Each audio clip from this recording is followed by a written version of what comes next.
Moving into Willow Creek Estates was supposed to be the start of my dream life. After years of saving every penny for my graphic design job, I finally had the keys to my very own home, a charming blue Craftsman with a wraparound porch that practically begged for morning coffee and sunset wine.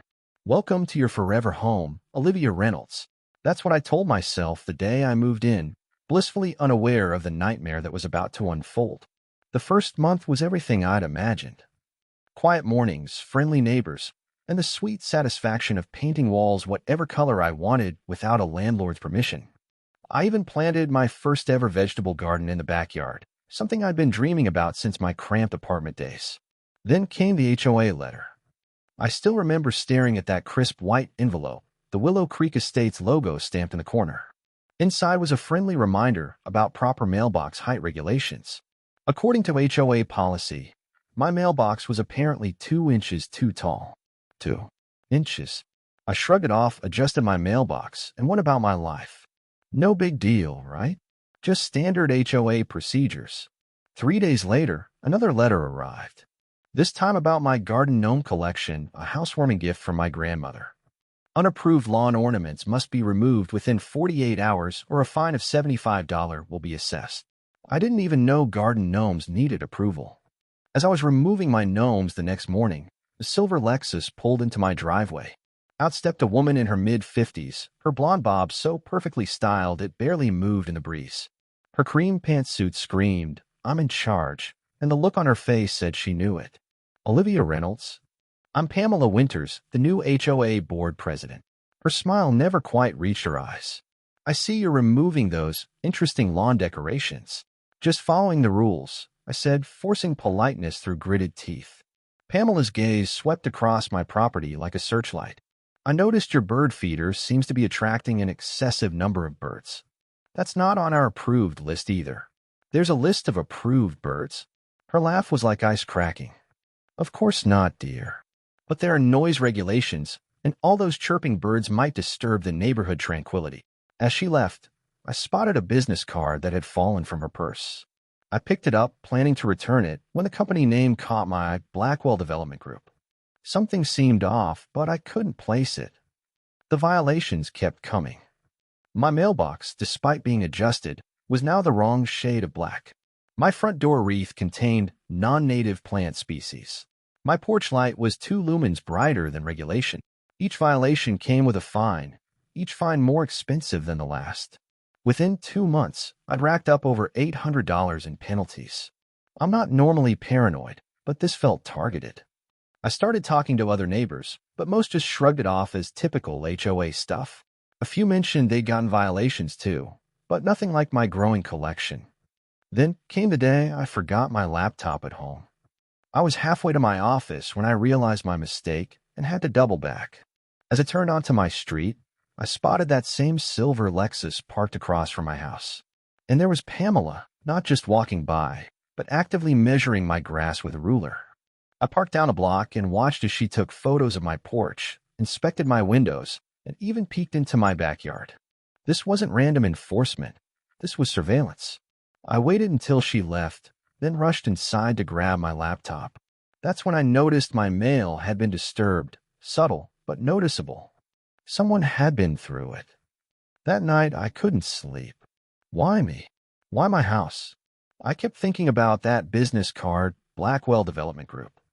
A quick online search revealed they were a commercial real estate developer specializing in transforming residential areas into vibrant commercial spaces. The pieces started falling into place, but I needed proof. The next day, I called in sick and set up my laptop to record my front yard through the window. Then I waited. Sure enough, at 10:15 a.m., Pamela's Lexus appeared. This time, she didn't just inspect, she walked right up to my door and tried the handle. Finding it locked, she moved to the back of the house. My heart pounded as I recorded her peering through windows, checking my air conditioning unit, and even examining the foundation of my house. This went well beyond duties. This was trespassing. As she was leaving, her phone rang. I cracked my window to listen.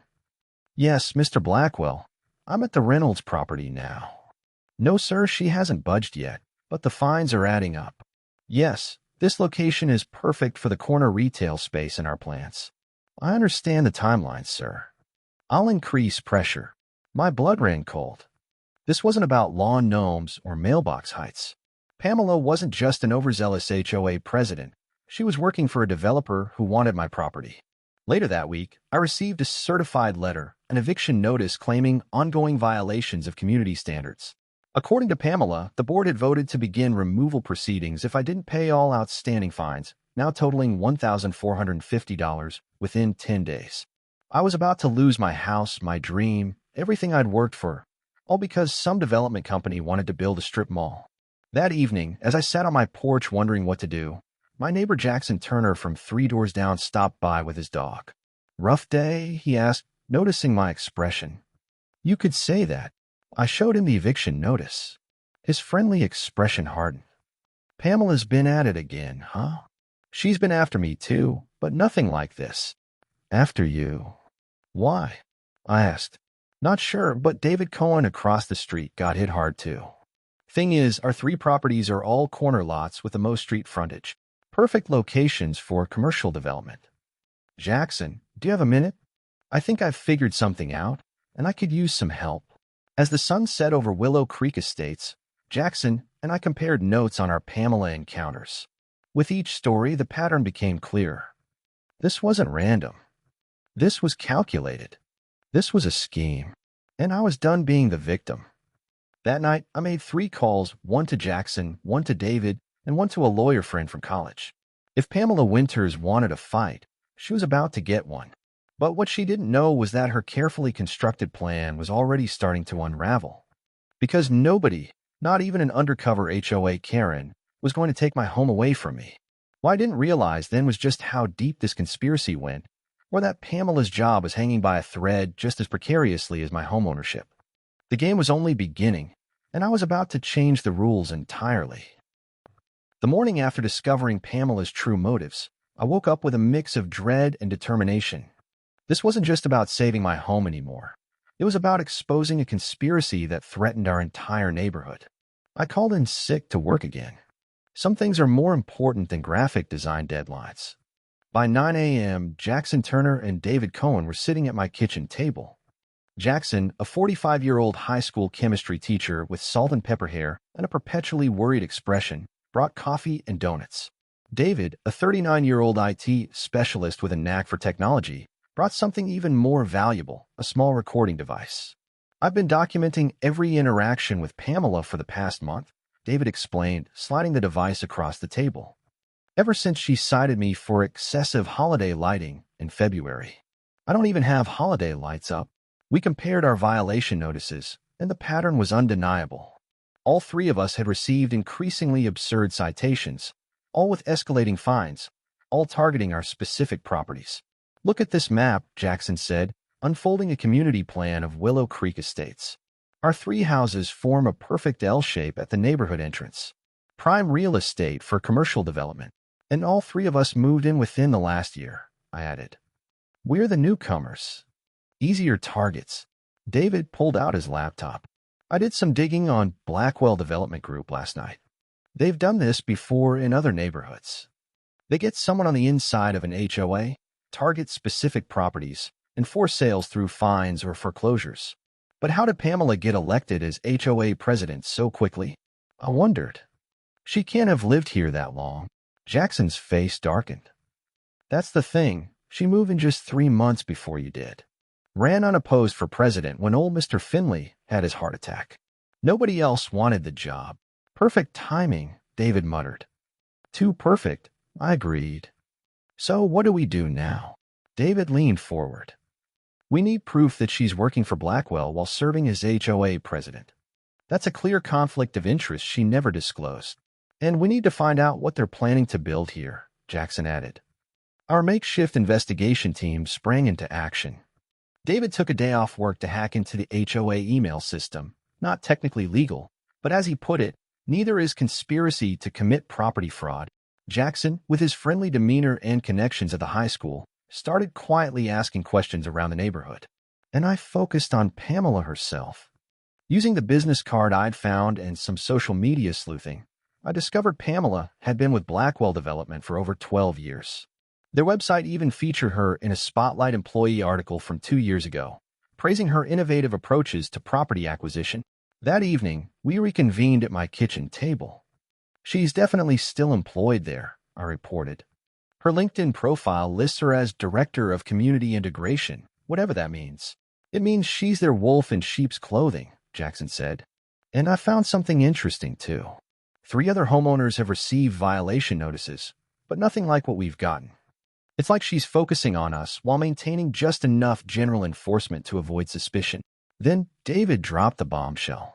I got into the HOA records, he said, opening his laptop. When Pamela ran for president, she filed a disclosure form declaring no conflict of interest.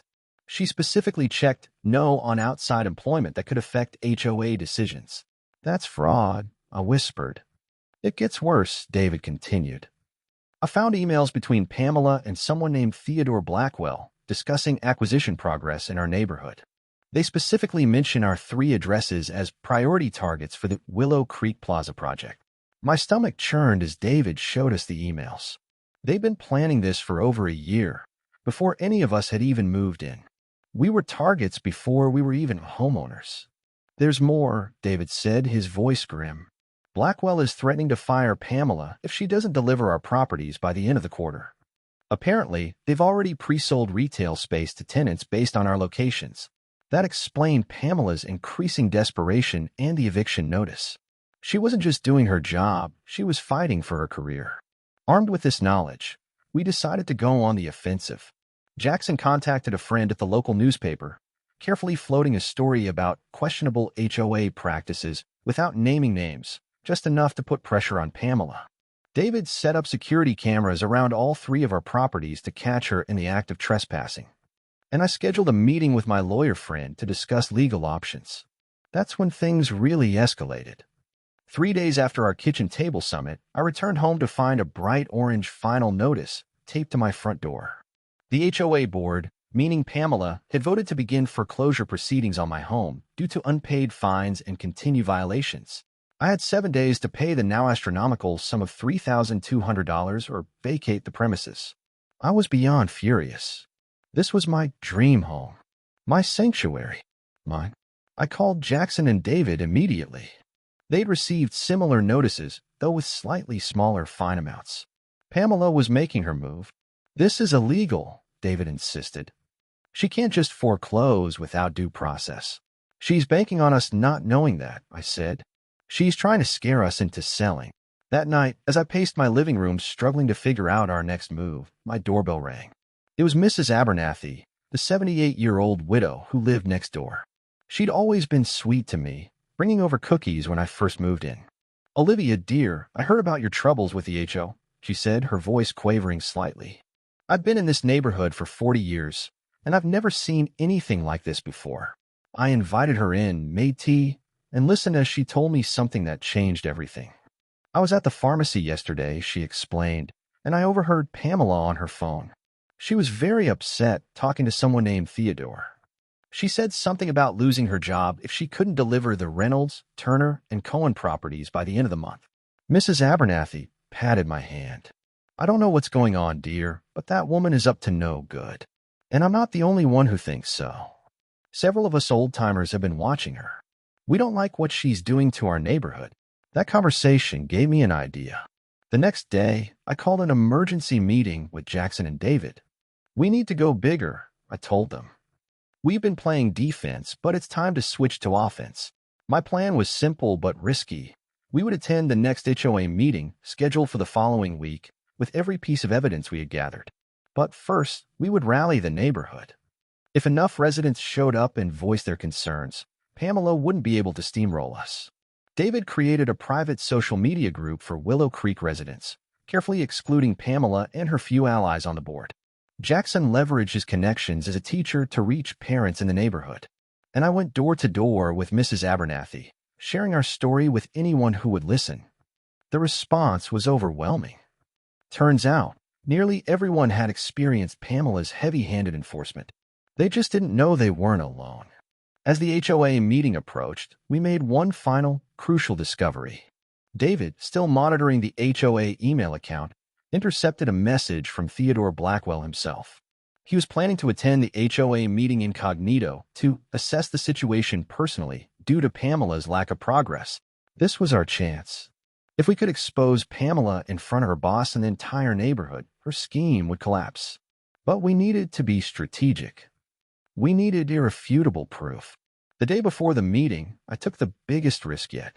I called in sick to work again. My boss was definitely getting suspicious and waited for Pamela's daily inspection of my property. When her silver Lexus pulled up, I was ready with my phone recording through the window. As expected, she began her usual routine of measuring, photographing, and documenting imaginary violations. Then she did exactly what I'd hoped. She tried my front door again, found it unlocked this time, and slipped inside.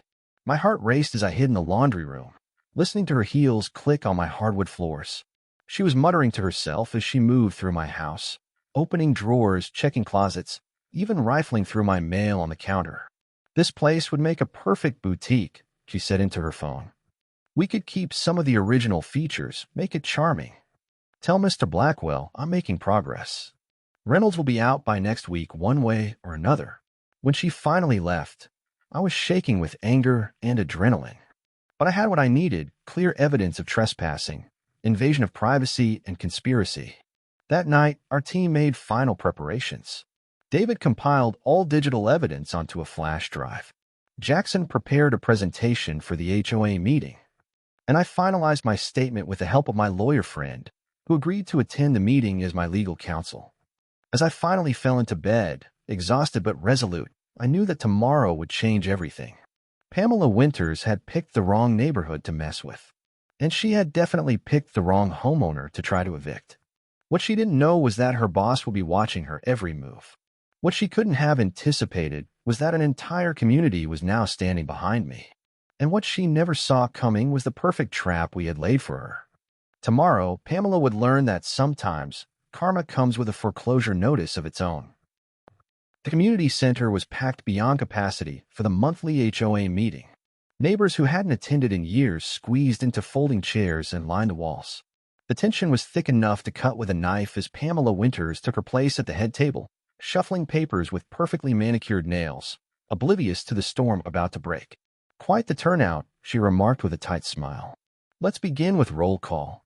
I sat between Jackson and David in the front row, my heart pounding. We'd strategically placed allies throughout the room, Mrs. Abernathy with her knitting needles clicking ominously, Coach Peterson from the high school with his imposing frame, and several others ready to speak when called upon. But most importantly, we'd identified Theodore Blackwell sitting quietly in the back corner, a distinguished man in his 60s wearing an expensive suit and an expression of growing concern at the unexpected crowd. Before we moved to new business, Pamela announced after preliminary matters, I'd like to address ongoing compliance issues with certain properties. Her gaze fixed directly on me.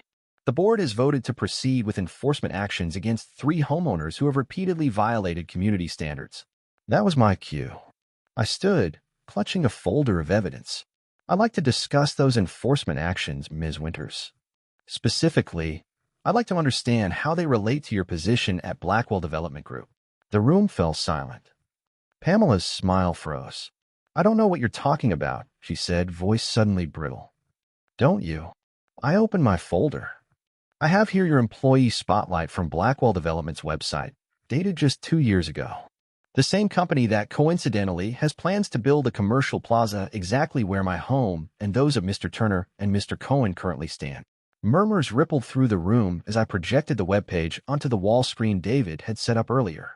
That's a previous employer, Pamela said dismissively. There's no conflict of interest here. Jackson stood next. Then perhaps you can explain these emails discussing acquisition targets in Willow Creek Estates?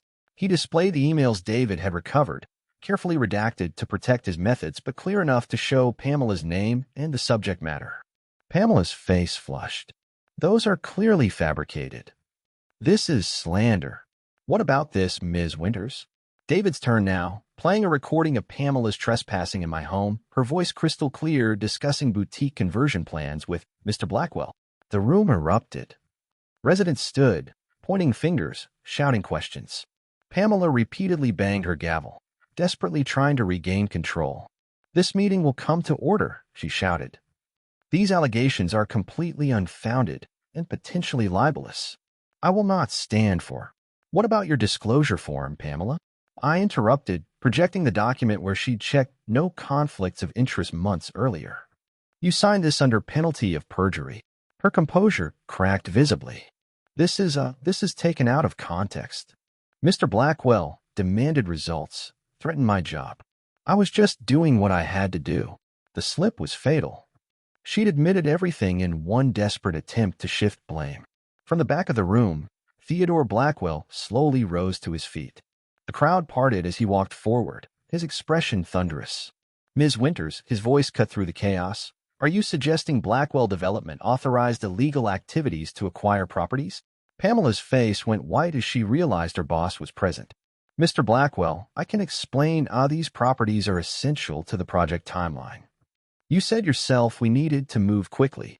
I said acquire properties through legitimate means, he interrupted coldly, not through fraud, harassment, and apparently breaking and entering. He turned to address the room. I'm Theodore Blackwell.